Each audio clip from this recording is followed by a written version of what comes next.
भोलू एक हाथी था। भोलू का जीवन जंगल में बीतता था, जहां वह अपने परिवार और दोस्तों के साथ रहता था। वो जंगल में रहता था। जंगल बहुत घना और हरा भरा था, जहां हर तरफ हरियाली और शांति थी।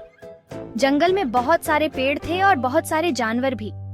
भोलू के बहुत सारे दोस्त थे, जैसे बंदर, हिरण और तोता। पर भोलू खुश नहीं था। उसे हमेशा कुछ कमी महसूस होती थी, जैसे उसकी जिंदगी में कुछ अधूरा था। एक दिन भोलू ने एक अजीब सी चीज देखी। ये एक चमचमाती हुई कार थी। भोलू ने पहले कभी ऐसी चीज नहीं देखी थी। कार बहुत चमक रही थी। उसकी चमक भोलू की आंखों को भा गई और वह उसे देखता ही रह गया। मुझे कार बहुत पसंद आई। भोलू को लगा कि अगर उसके पास भी ऐसी कार होती तो उसकी जिंदगी कितनी मजेदार हो जाती। मैं भी कार चाहता था। भोलू ने सोचा कि अगर उसके पास कार होती तो वह जंगल में घूमने का मजा ले सकता था। भोलू ने सोचा, काश मेरे पास भी एक कार होती।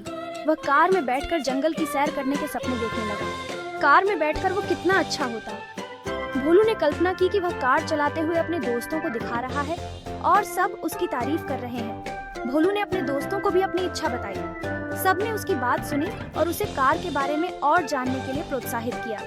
भोलू ने अपने दोस्तों से कार के बारे में और जानकारी ली। उसे पता चला कि कार चलाने के लिए बहुत सी चीजें सीखनी पड़ती हैं। भोलू ने ठान लिया कि वह कार चलाना सीखेगा और एक दिन अपनी खुद की कार खरीदेगा।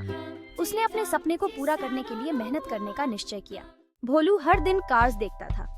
कुछ कार्स लाल थीं, कुछ कार्स नीली थीं। भोलू को सारी कार्स पसंद थीं। भोलू द एलिफेंट। मैं सोचता था कि मैं कार में कैसे बैठूंगा। हाथी तो कार में बैठ नहीं सकते। भोलू उदास हो गया। एक दिन भोलू ने फिर से एक कार देखी। ये कार सड़क के किनारे रुकी हुई थी। कार से कुछ आवाजें आ रही थीं। भोलू कार के पास गया। भोलू एक समझदार और मददगार हाथी था, जो हमेशा दूसरों की सहायता करने के लिए तैयार रहता था। जब उसने देखा कि एक कार रास्ते में खड़ी है और उसके पास कुछ लोग खड़े हैं, तो वह तुरंत उनकी मदद करने के लिए आगे बढ़ा। उसने देखा कि कार खराब हो गई है। कार के इंजन से धुआं निकल रहा था और टायर भी पंचर हो गया था। भोलू ने ध्यान से कार का निरीक्षण किया और समझ गया कि इसे ठीक करने में समय लगेगा। कार में कुछ लोग बैठे थे। वे सभी बहुत चिंतित और परेशान दिख रहे थे। उनमें से एक महिला अपने बच्चे को शांत करने की कोशिश कर रही थी, जबकि एक बुजुर्ग व्यक्ति अपने माथे पर हाथ रखे हुए था। वो परेशान लग रहे थे। उनकी चिंता भोलू को साफ दिखाई दे रही थी। भोलू ने सोचा कि उसे कुछ करना चाहिए ताकि इन लोगों की परेशानी कम हो सके। भोलू द एलिफेंट, क्या मैं आपकी मदद कर सकता हूँ? भोलू ने अपनी गहरी और शांत आवाज में पूछा। उसकी आवाज में एक आत्मविश्वास और सहानुभूति थी, जिसने लोगों को थोड़ी राहत दी। सेठ जी सर्वेंट, हमारी कार खराब हो गई है, सेठ जी के नौकर ने कहा। हम बहुत देर से यहाँ फंसे हुए हैं और हमें नहीं पता कि क्या करें। हमें इसे गैराज तक धकेलने की जरूरत है। नौकर ने भोलू को बताया कि पास में ही एक गैराज है, लेकिन कार को वहाँ तक ले जाना मुश्किल हो रहा है। भोलू ने सोचा, ये मेरी मदद करने का मौका है। उसने अपने मन में ठान लिया कि वह इन लोगों की मदद करेगा और उनकी समस्या का समाधान निकालेगा। भोलू ने अपनी सूंड से कार को धक्का दिया। उसकी सूंड में इतनी ताकत थी कि कार धीरे धीरे आगे बढ़ने लगी। लोग भोलू की इस मदद से बहुत खुश हुए और उन्होंने उसका धन्यवाद किया। भोलू ने मुस्कुराते हुए कहा, मुझे खुशी है कि मैं आपकी मदद कर सका। भोलू ने कार को धक्का देना शुरू कर दिया। कार धीरे धीरे आगे बढ़ने लगी। लोग कार में बैठकर भोलू की मदद कर रहे थे। थोड़ी देर बाद वो गैराज पहुंच गए। गैराज का मालिक सेठ जी थे। सेठ जी ने भोलू को धन्यवाद दिया। तुमने बहुत अच्छा काम किया, तुम बहुत ताकतवर हो। भोलू सेठ जी की तारीफ सुनकर खुश हुआ।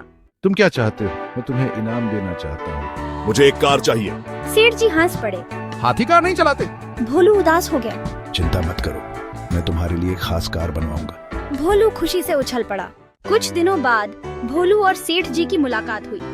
भोलू ने सेठ जी को देखा और उसकी आंखों में चमक आ गई। सेठ जी भोलू के पास आए। भोलू ने अपनी सूंड से सेठ जी का स्वागत किया और दोनों ने एक दूसरे को खुशी से देखा। वो अपने साथ एक बड़ी सी गाड़ी लेकर आए थे। ये गाड़ी बहुत ही खास थी, क्योंकि ये भोलू के लिए बनाई गई थी। ये गाड़ी भोलू के लिए बनाई गई थी। इसमें भोलू के आराम का पूरा ध्यान रखा गया था। गाड़ी में भोलू के बैठने के लिए एक बड़ी सी जगह थी। गाड़ी के अंदर का माहौल बहुत ही आरामदायक था।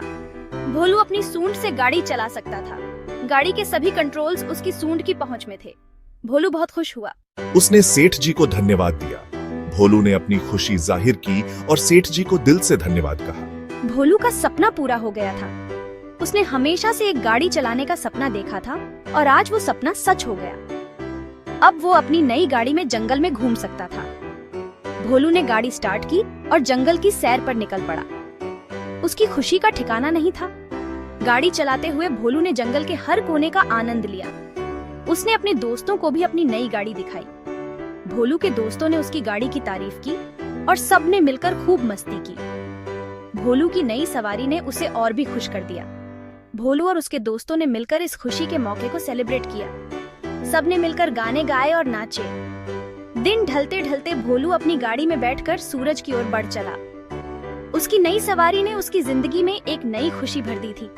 सेठ जी ने भोलू को अलविदा कहा और भोलू ने भी अपनी सूंड हिलाकर उन्हें विदा दी। दोनों के दिलों में एक दूसरे के लिए बहुत सारा प्यार था। भोलू अपनी गाड़ी में बैठकर खुशी खुशी जंगल की ओर बढ़ चला। उसकी नई सवारी ने उसे एक नई आजादी का एहसास दिलाया। भोलू ने अपनी यात्रा का पूरा आनंद लिया और उसकी नई गाड़ी ने उसे और भी खुश कर दिया। उसकी जिंदगी में एक नया अध्याय शुरू हो गया था।